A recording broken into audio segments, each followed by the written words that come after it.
हुजूर ने फरमाया किसी बीमार को देख के, मुसीबत वाले को देख के ये दुआ पढ़ो, तुम उस मुसीबत में शिकार नहीं होंगे।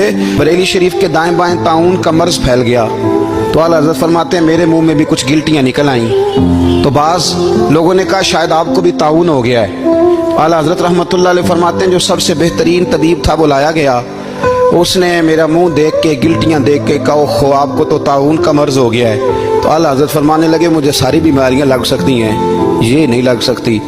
उसने कहा हकीम मैं हूं कि आप हैं? फरमाया नहीं आप ही हैं, पर यह बीमारी मुझे नहीं लग सकती, ये मुझे हो नहीं सकती।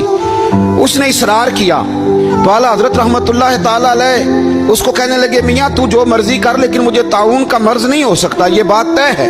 वो नाराज होकर चला गया। अब ताउन की जो गिल्टियां होती थी ना वो बड़े बड़े महीनों नहीं जाती थी, तकलीफ रहती थी। आला हज़रत कहते मैंने उसी रात ना थोड़ी सी काली मिर्चों का सफूफ बनाया और मिसवाक में रख के जब मुंह